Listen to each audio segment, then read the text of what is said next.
Hello student, आज हम discuss करेंगे चैप्टर नंबर 11 है, ये शायद 11 ही है।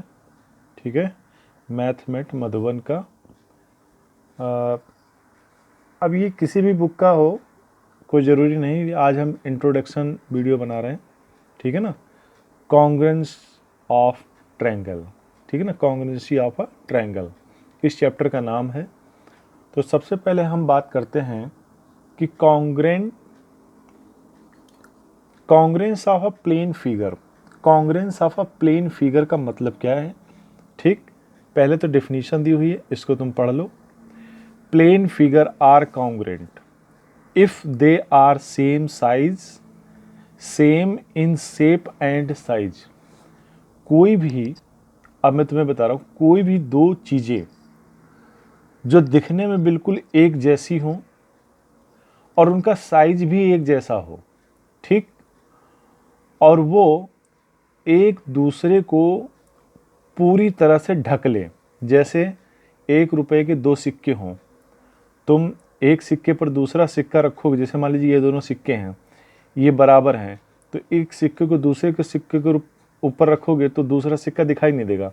अब जैसे तुम्हें हम इसी कॉपी का एक ये पन्ना है ना, एक पेज है, इसके नीचे भी पेज है, लेकिन वो तुम्हें दिखाई दे रहा है क्या? नहीं, क्योंकि इस पेज ने नीचे वाले पेज को पूरी तरह से ढक रखा है। ठीक, इसलिए ये वाला पेज और उसके नीचे वाले सारे पेज आपस में क्या है? कॉन्ग्रेंट हैं। ठीक, अब हम तुम्हें पेज दिखा रहे हैं। जैसे इसके नीचे का पेज ये वाला है, ये वाला देखो, ठीक, और ये पेज है। इस पेज को इस पे रखो तो पूरी तरह इसको ढक लेता है, पूरी तरह ओवरलैप कर देता है। तो ऐसे फिगर को हम क्या कहते हैं? कॉन्ग्रेंट फिगर कहते हैं। ठीक है ना, कॉन्ग्रेंट फिगर। ठीक, और उसके लिए उसका एक सिंबल होता है, 2 लाइनें ऐसे खींची जाती हैं, ठीक, और ऊपर से ये लाइन एक हल्की सी ऐसे बना दी जाती है। ये कॉन्ग्रेंसी का चिन्ह है कि मतलब जब कोई दो चीज़ें आपस में कॉन्ग्रेंट हो तो उनके लिए है।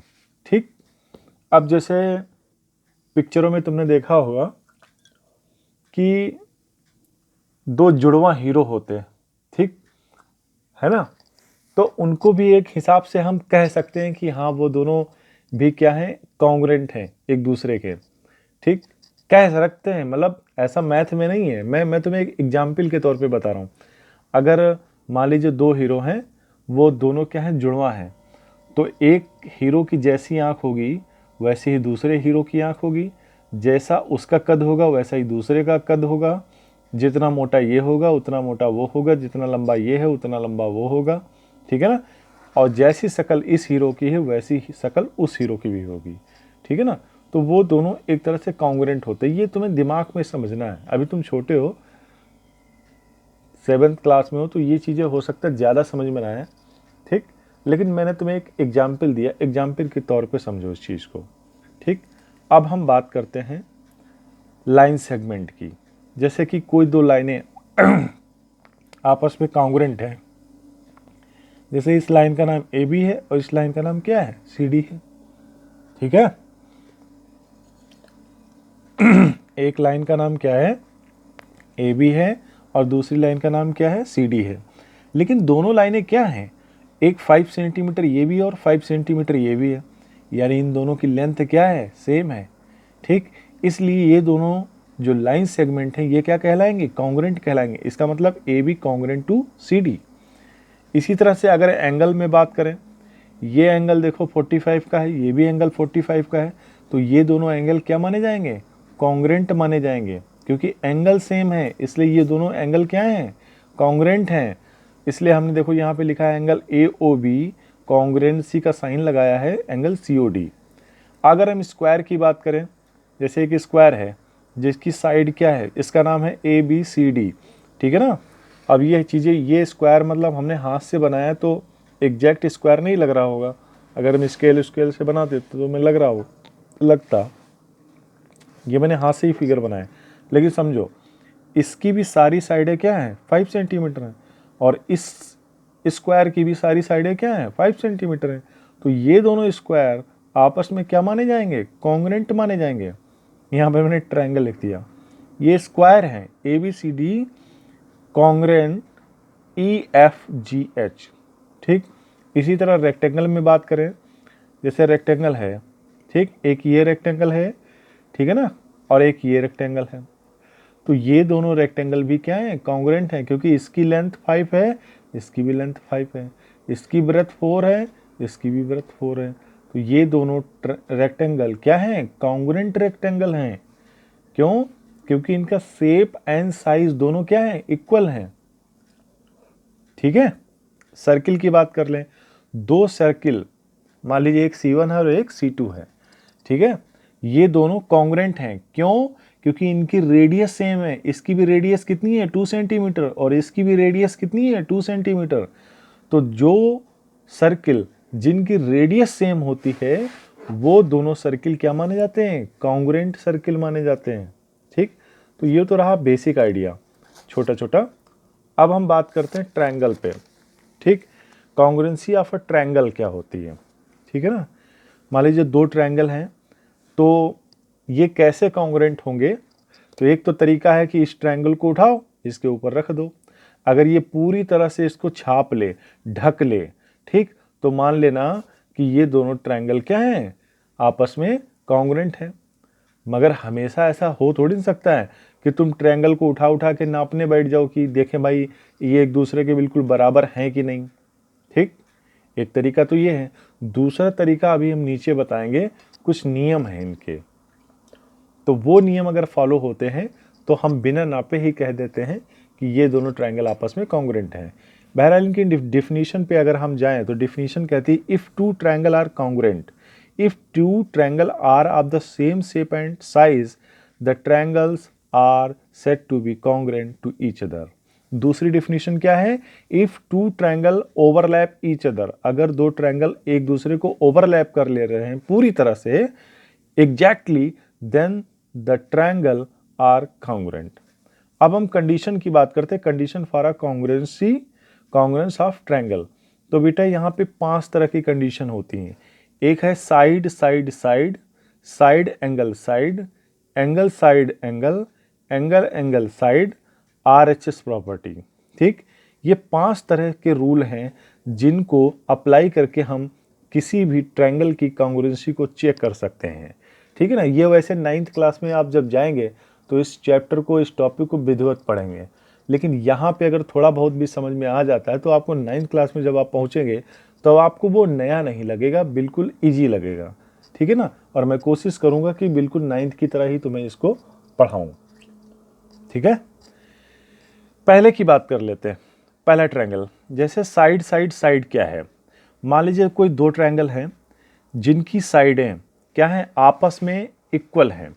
जैसे ध्यान देना, एक ट्रायंगल ABC है, दूसरा ट्रायंगल DEF है, तो AB इस ट्रायंगल का राइट वाली, ये वाली लेफ्ट वाली साइड लेफ्ट वाली साइड के इक्वल है, ये भी 3 है, ये भी 3 है। राइट वाली साइड के इक्वल है, ये भी 4 है, ये भी 4 है। नीचे वाली साइड 5 है, ये भी 5 है। ठीक, तो इसमें क्या है, तीनों साइडें आपस में क्या हैं, इक्वल हैं। लेकिन ध्यान देना कि तीनों साइडें कौन सी होनी चाहिए, करस्पॉन्डिंग साइड्स। मतलब अगर इसकी लेफ्ट साइड इसकी लेफ्ट साइड के बराबर है, इसकी राइट साइड इसके राइट साइड के बराबर है, इसका लोअर साइड इसके लोअर साइड के बराबर है, तो ही ये रूल लगेगा।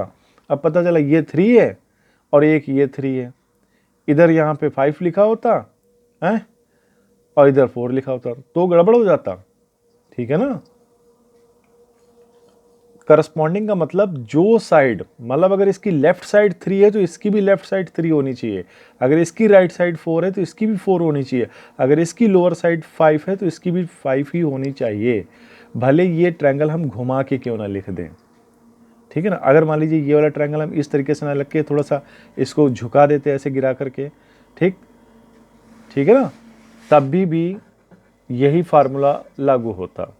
बात समझ में आ रही?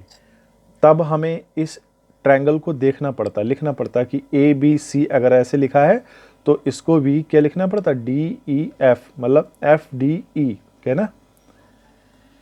एक मिनट, हमने देखो लिखा है, अगर यहाँ से लिखा है ABC अगर इसको लिखा यहाँ से ABC, तो इसको भी लिखना पड़ेगा FDE, FDE ऐसे लिखना पड़ेगा।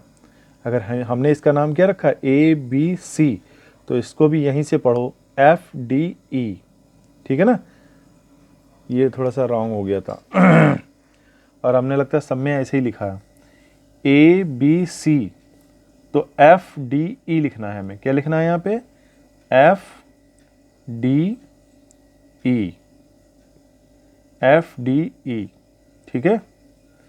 अब इसमें क्या है बेटा, साइड एंगल। साइड क्या है, अगर किसी ट्रायंगल की दो साइडें इक्वल है, मान लीजिए ये साइड इसके इक्वल है और ये साइड इसके इक्वल है, ठीक है ना, ये भी 5 है, ये भी 5 है, ये भी 6 है, ये भी 6 है, और उनके बीच का एंगल कितना है, सेम है, मतलब 30-30 है, तो यहां पे ये रूल लग जाएगा साइड एंगल साइड वाला।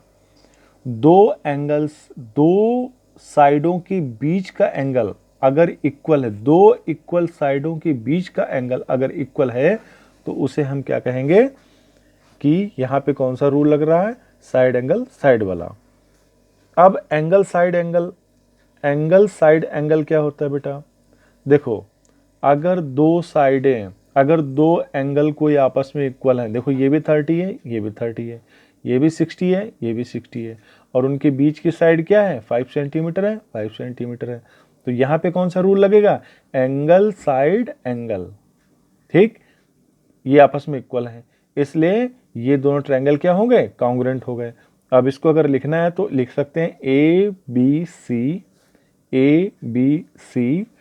FDE, कॉन्ग्रुएंट ट्रायंगल FDE, ठीक है। अब एक चौथी प्रॉपर्टी है, यहां पे देखो, चौथी प्रॉपर्टी क्या है,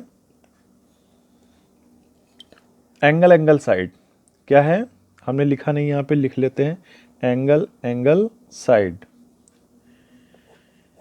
चौथी प्रॉपर्टी मतलब दो एंगल्स लगातार इक्वल हों, ठीक।